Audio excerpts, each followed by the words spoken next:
The VCT offseason is nearing its end. We are less than a month away from the start of the 2025 season, so it's time to talk about the Pacific region and what the expectations are for which teams. Now, this is going to be based solely off of my opinion, but also I'm trying to take into account what fans are believing about their own teams and just, how viewers in general see these teams. I'm not ranking these like 1 to 12 or whatever. This is simply just a tier ranking, but they're not ordered. I've already done this for both Americas and EMEA. You can check those video out, but first let's get to the Pacific. So this is the board we have today. Like those other expectations video, we have all the same ranks. International contenders, so teams that should be not only at internationals but contending to win them, so going very deep in them. Good in region, pretty self-explanatory. Then we have mid and bad. Obviously no team is expecting to be mid or bad. Everyone tried to make changes to make their team better. However, this is where I'm seeing them. Again, this is not a proper like power rankings or whatever. Those will be coming later. This is just a look at where expectations are based off of off-season changes and results. So, without further ado, let's get started with Global Esports. Global Esports is a team that went through quite a bit of change in the off-season, opting for a full rebuild, bringing in players like Crystal, who has been quite a sought-after prospect in Valorant for a minute. He almost won the 2023 Pacific Ascension Tournament with his team Scars, but they lost to Bleed, and then he goes over to China, joins the team Zhai Gaming, hoping I'm saying that right, and then he wins the China Ascension, but finds himself outside of the roster, whether that be his decision or the team's with their whole import rules. But he finds his way onto Global, so he's looking to make a name for himself in Tier 1, so that should be a pretty good pickup for them. So far in the offseason, they've only had their own event in the Global Esports Face-Off, which they did do decent out of 5 matches. They won 3 of them. One of their losses coming against the new Ascension team in Pacific of Boom Esports. So with this whole roster being completely rebuilt, you bring in some players like Poppy, Kelly S, Udutan, Patrick Hu, as well as a new coach in Elevated, previously of Ascend. One controversy about this team is that they don't have any Indian players. This is an Indian org, so now that they don't even have a single Indian,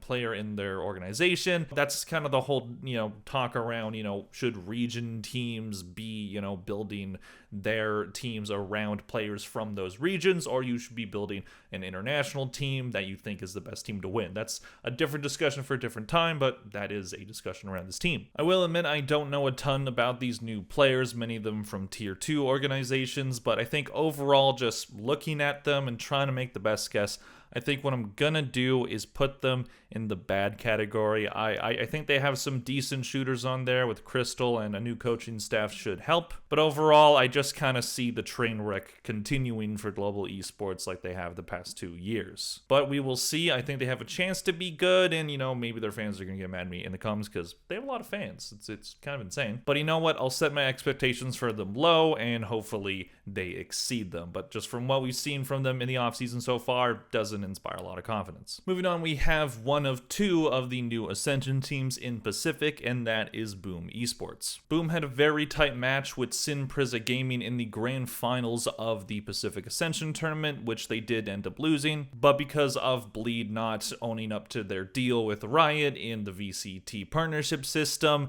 they got kicked out of League, and Boom is the new team in. Which honestly is probably for the best, because it seems like Boom at least cares about Valorant, which Bleed just kind of, that's a whole discussion for another time, but they're not a good org. So after they got into the VCT, they only made one player change. They swapped out Zesbw,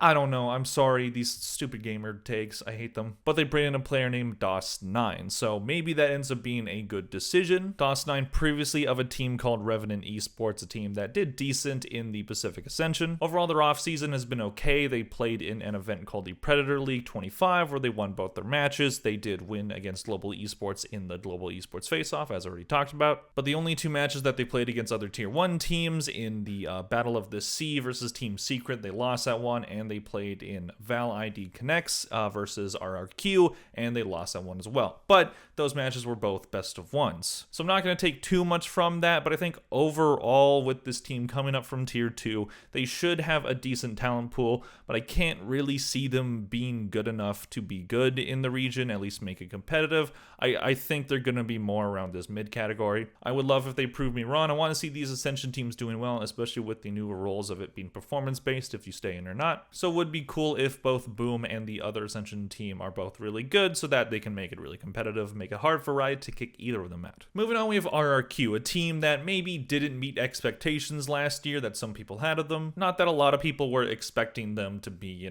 world beaters or anything, but there was an expectation that they would at least be, pretty good. And they were okay at times. They have an overall decent roster. They still have their main core players. They brought in Monyet partway through the year last year, and he's been a good addition there. And they have a new assistant coach in Warbird. So I think this team is decent. Their offseason hasn't gone great. They didn't do well at the Red Bull Homeground qualifiers. They didn't do great in the Radiant Asia Invitational either. But they've beaten Trace and Boom Esports. So I think there is something here, and I think it is enough for them to at least have a better year and maybe make it competitive so that they could maybe bump into this category. But I think they're probably just going to be a good team, not great. Not expecting to see them at internationals, not expecting them to, really, blow the roof off the place. Moving on, we have a very interesting team in DFM, a team that has been in the basement of the VCT for the past 2 years, but if this offseason is anything to go off of, they actually might be good this year. Only keeping one player from last year's roster in May and bringing in Art, Jinbon, Akame,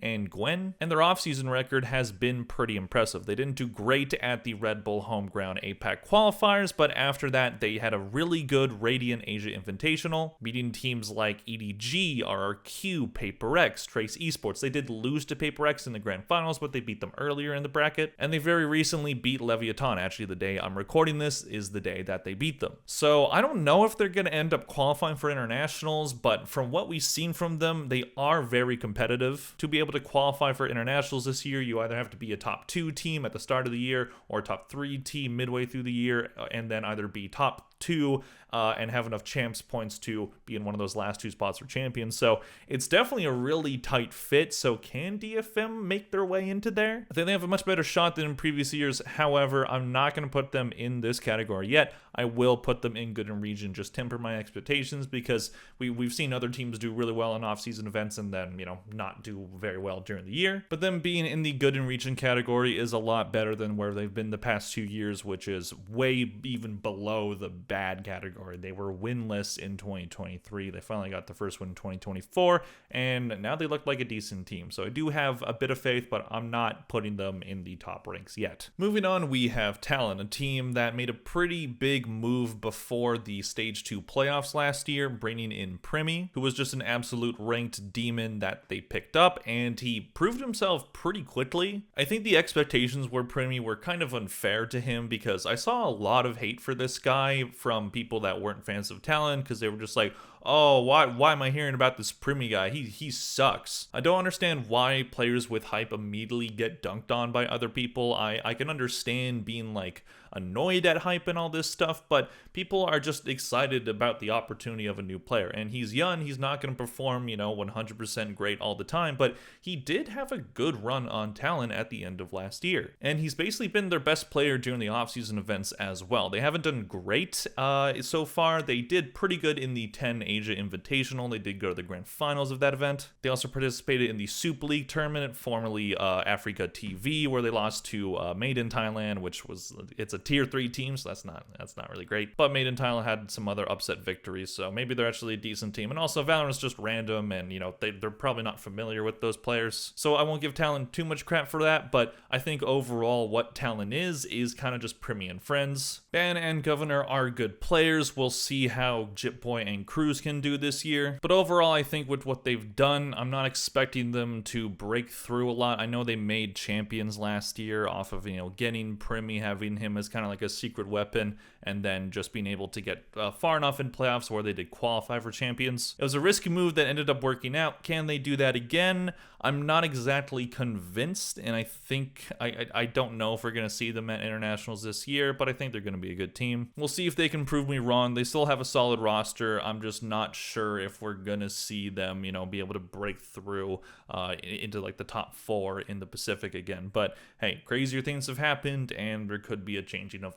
the guard in Pacific, so I'm not totally writing them off. Moving on, we have Gen.G, a team that has had a very interesting offseason so far. They start the offseason by losing 2 out of the 5 players that won an international last year in both Meteor as well as Lakia. Lakia isn't the worst loss, he's a solid player, but he hasn't been picked up by a different team yet. However, Meteor got snatched up by T1 right away and looks like he hasn't skipped a beat on that roster, but they were able to keep their IGL and Munchkin, as well as Texture and Charon, who I would say last year their best players were probably Texture number 1, Meteor close number 2, and then Charon. So losing Meteor is a big loss, but they still have a really good core, and their new additions are Foxy9, previously of DRX, and a player called Yeoman. Yeoman previously of Nongshim Redforce, no, not the team that is, now in the Pacific after ascending. That was Sin Prizik Gaming, and then they got bought out by Nongshim, but Nongshim had a roster before that, and Yeoman was on that roster. I hope that makes sense. Foxy9's career has been pretty up and down. He was more of a permanent member on DRX last year after being mostly a sub for them in the past. He's a player that seems to have a lot of potential, but hasn't been able to be very consistent throughout his time in Valorant. Yeoman seems to be a pretty decent addition, but not, overly crazy. He's not gonna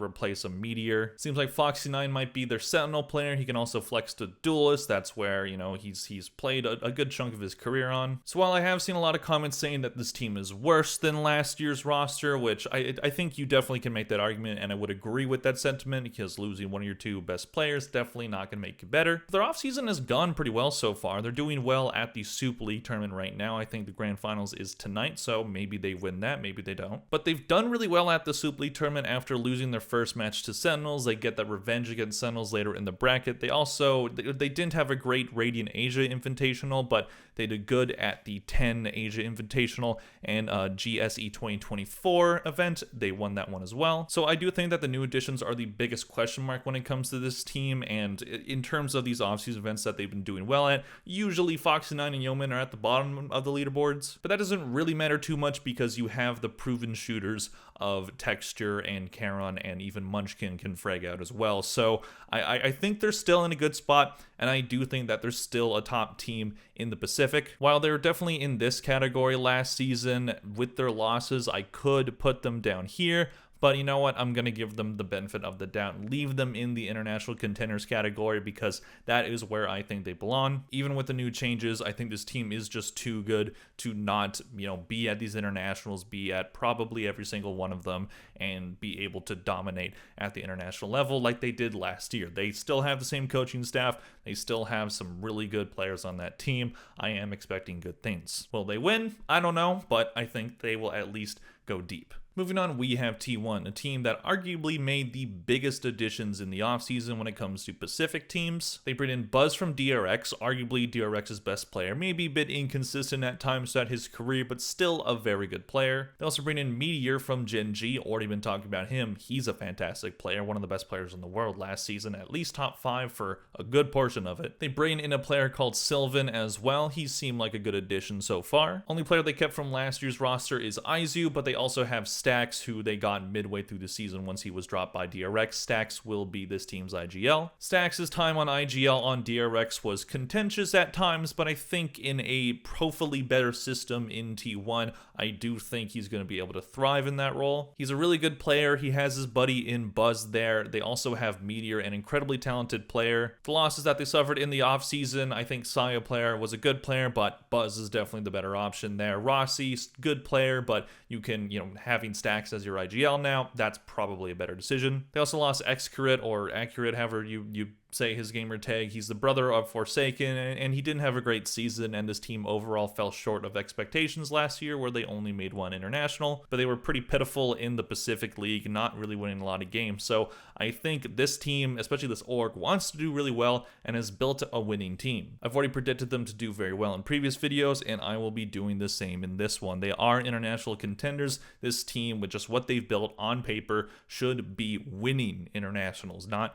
just making it there. They should be winning them. They have a very, very stacked roster. This might be the new best team in Pacific. Moving on, we have DRX, a team that has made some questionable offseason moves. So after having a roster that was pretty much unchanged for nearly 3 years, at the beginning of 2024, they ended up making some pretty pretty big waves and getting rid of RB and Zest, which meant that Flashback and Foxy 9 could have full-time rosters, and Foxy 9, I've already talked about him, up and down season for him. Partway through the year, they get rid of Stacks. They bring in a player called Bane, who, wasn't fantastic for them, but the team was still good enough to finally make an international after missing on the first 2 of the year and making it to champions. Then they had a decent run at the event, beating the likes of Fnatic and having some pretty good upset victories, but still not making a top 4 appearance. So the narrative of this roster really had changed a lot. At first, it was, at the beginning of the season, it was a team that had just, kept the same roster, the same coaching staff for so long and just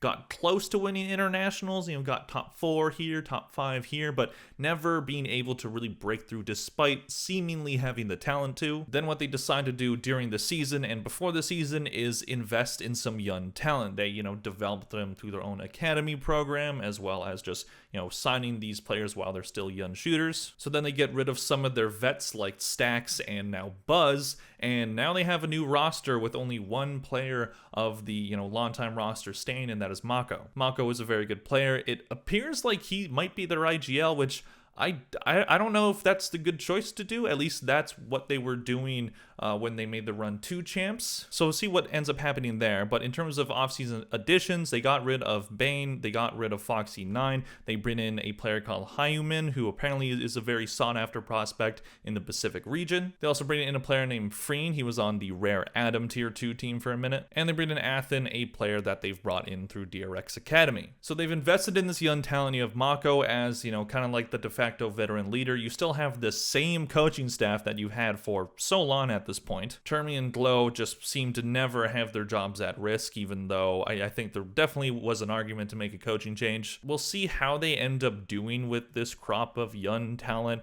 and their offseason has been mixed, basically looking decent but not fantastic at events like Radiant Asia and Soup, as well as the 10 Invitational. So really there's just so many different question marks for them, but I still think that they should have the talent to at least get to one international. Mako still Mako. We'll see if Hyumin ends up being as advertised, and we'll see if the rest of the roster, ends up living up to the hype. But I don't know. I don't know where I really see this team, but I'll give them the benefit of the doubt for now. Put them in the qualify for internationals category. Moving on, we have Team Secret, a team that was really quiet in the offseason, not really making any moves. They made 2 moves in May of 2024, bringing in Wilderoo and 2GE, so not a lot of movement since then. They haven't really played in the offseason too much, only one event called Battle of the Sea, a best of 1 versus Boom Esports, which they won. Team Secret's a really interesting team because they're a team that seems to get these upset victories over teams that should be able to beat them pretty easily, but also not look fantastic against teams that should be around their same skill level. So losing against teams like Talon in T1's roster last year, teams like RRQ they couldn't beat, but they're able to beat PaperX on a random day. It's a very confusing team, and I do think that there is a pretty decent possibility of this team kind of stagnating and ending up not really being very competitive in their own region. So for those reasons, I will be putting them in the mid category right next to Boom. I don't know. I just think keeping a roster that didn't do much last year, it's good to have some confidence in your players, and maybe that'll help those players' performance. But overall, maybe there should have been more changes to this roster, but we will see how it ends up going, but I'm not expecting much from them. Moving on, we have Zeta Division, a team that made 3 key changes in the offseason, losing longtime member in Lass, as well as Hiroron and Urine. Absolutely hate the name of that last player, but they did bring in 3 players from the Tier 2 Japanese team in Fennel, bringing in players like CLZ, XDLL, and Soyuta. I hope I'm saying those names right. But Fennel were a good Japanese team last year, just barely missing out on the Pacific Ascension tournament by losing in the grand finals of the Japanese qualifiers. So far their offseason, pretty up and down. They were able to beat teams like T1 in a best of 1 at the Red Bull Homeground APAC qualifier, but they did end up losing to T1 later in that bracket in the grand finals to make it to the main Homeground event, so they did miss out on that. At the Riot Games 1 event, they beat Leviathan, but they lost to Fnatic, so they've beaten some good teams here and there, but they've lost to some good teams as well. Overall, the roster looks pretty decent. I think bringing in these Tier 2 players after losing some longtime members, I think it should be a good choice. Is it enough to bring them to internationals or bring them out of the kind of mid-range category that they're in? I do think it puts them probably about here. Not expecting qualifying for internationals, but I am expecting them to be a solid team. Moving on, we have Nongshim Redforce, a team that was previously Sin Prison Gaming and won the Ascension tournament against Boom Esports. So they will now be seeing that opponent in the league, so they definitely have a lot more to fight for them in this league. This roster had a very impressive Ascension tournament kind of coming out of nowhere, and they were a team that came all the way from Premier to make it to that tournament and win it. So very impressive work, and they seem to have some really good young shooters. This roster does look pretty good. I do think that out of them and Boom, they're pretty close, but I do think that they're at least just a little bit better, at least what we're basing off of what we've seen against those two teams. There is definitely a lot of unknown factors when it comes to the Ascension teams. How will they do against these tier 1 talents? We could be putting them in mid next to Boom, but you know what? I will give them the benefit of the doubt. I'll put them in good and region. They looked really solid at Ascension. They have that same roster. They do look like they are at least set up for success a little bit, but you know, there's just so much talent they have to get ahead of. So we'll see how it goes, but I do have some confidence in them. Moving on to our last team, we have Paper X, a team that has gone so close to winning international tournaments in the past, but just never have been able to win it. I've picked them to win multiple Masters and Champions throughout my time, and they have never come up big for me. So maybe I'm the problem, and I've since promised that I am never picking them to win an international again. But does that make them not contenders? They still have a very good team. They didn't make any changes from the roster that they've had since the end of 2023. They still have Forsaken, Something, Devi, Mindfreak, and Jane, a team that almost won 2023 champions, but came up short against EG. And their 2024 was really mediocre by their standards. They did make it to top 4 at the first Masters of the year, having some impressive victories over teams like Carmine Corp, Team Heretics, but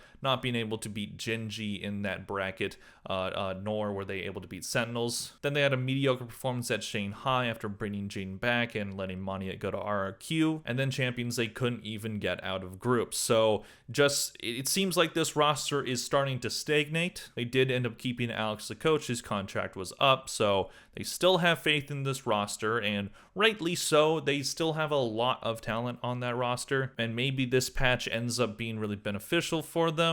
We'll see how things go, but just it's hard for me to put them in the contenders category just because I don't know if they're still there. I feel like if the year for them to fall off comes, this might be it. There's a lot more talent in the Pacific region. They're going to have a lot more trouble getting to these internationals, but their offseason has still gone well. We've seen them play some more standard comps than what they usually do, which is just throw everything at the wall and just hope something sticks, and it usually doesn't. But their style of play in NW gaming, they're still very good at it. If they can refine it to a point that it can, just burst through some really, tough defenses that we've seen in the VCT, then they could win a tournament. For me, what I'm going to do for my personal expectations, I know fans still think that they can win. I think they have a chance, but I'm going to put them in the qualifying for internationals. They will be there. I don't know if they'll be at every single Masters, but I think they're still good enough to, be qualifying for these tournaments overall. I've just been burned by them too many times, and I think we're starting to see a bit of a roster stagnation now. But hey, if they prove me wrong, I'm perfectly happy. I've been wanting them to win for a long time, but my expectations for them are the lowest that they've been in quite some time. So that is my ranking of the expectations of every VCT team in the Pacific League. Let me know in the comment section down below what you think of this ranking. Where would you put all these teams? Please click like and subscribe if you enjoyed this video. Thank you very much for watching, and I'll see you guys next one. Bye.